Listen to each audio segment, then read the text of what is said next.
All right, I think I've got a theory on this that I'm going to stick to on the minimum wage thing. So many are raising it right now on their own and taking preemptive action. That the goal here is to shame other companies into doing the same. IKEA, the latest now to follow the Gap and many others in hiking their wage. Now, IKEA has there are some wrinkles in this that it would vary depending on the region and how pricey the region is. But bottom line, they are raising it. I thought of IKEA. Because I think they were the same big retailer that had problems with the Swedish meatballs. Remember, Mr. Ed had somehow snuck into the Swedish meatballs. They had horse meat in there. So I'm thinking to myself, first get Mr. Ed out of the meatballs, and then we'll debate paying them more. That was just me. Obviously, the IKEA sponsorship is off for this show. We've got David back with us, Sabrina, Charlie. Charlie, the whole goal here is to kind of shame others into hiking their minimum wage as well. Will it happen?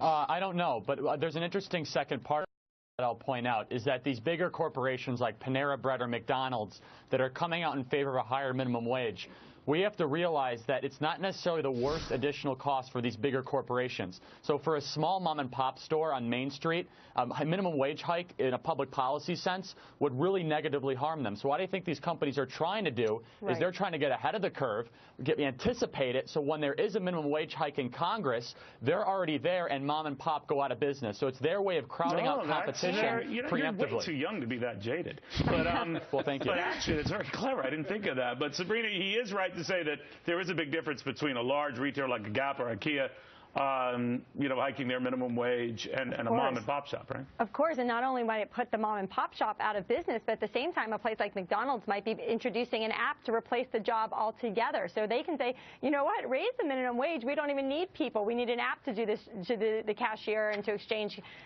money. And let's also be careful. I mean, companies like the Gap, it's great to feel sort of high and mighty that you're able to raise the minimum wage. But just a couple of months ago, they were under intense scrutiny for their sweatshops overseas. So none of these companies are quite so perfect. Right. Do you notice the young people that they have a very nasty time? What I notice is somebody has something against IKEA here. First of all, I like their Swedish meatballs, horse meat or no horse meat. Really? Well, just talk to Mr. Ed. Secondly, I wouldn't have had a stick of furniture if it hadn't been for IKEA back when I was in my 30s, many, many years ago.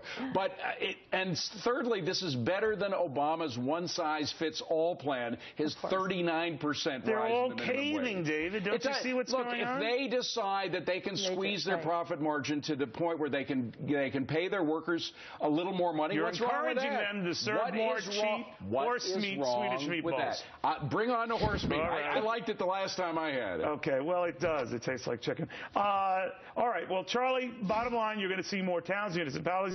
Seattle looking at a $15 minimum wage.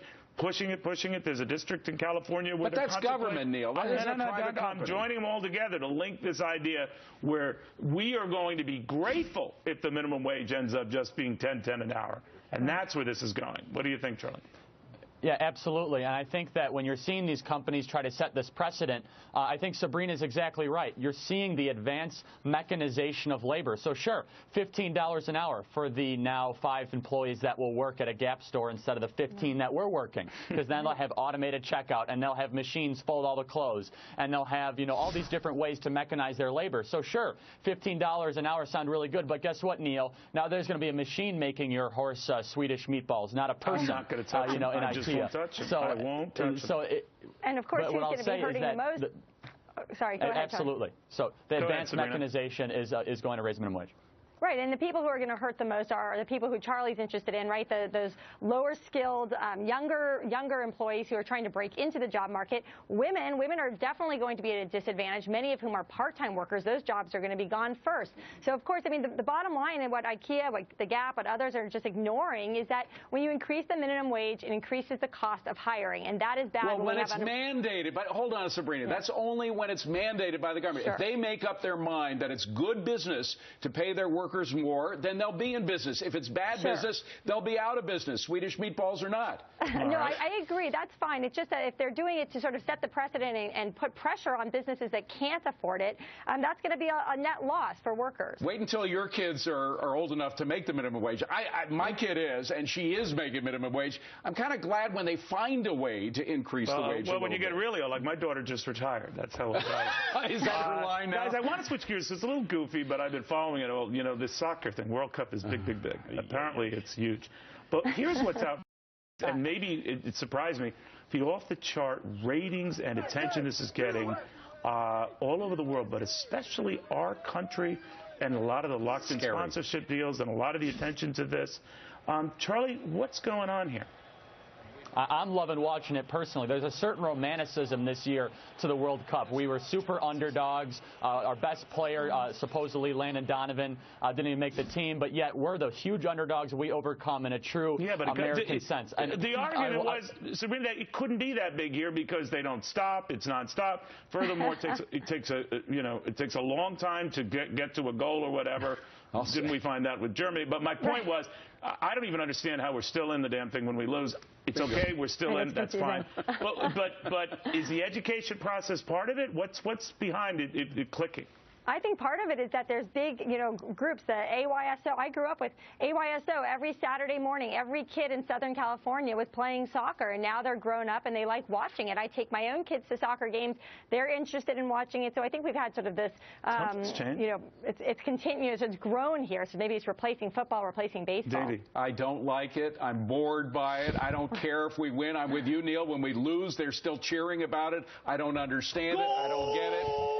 And they changed the rules. We were winning until the refs came in and said, okay, give the other team 5 extra minutes. Don't even get me started on Ghana.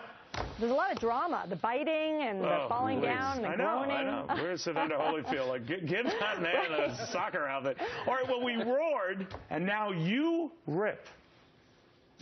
Waste of time. So what we need to do is defund the executive branch, number one, and then impeach think about what you're saying. Defund the executive branch. who have broken the law. Congresswoman,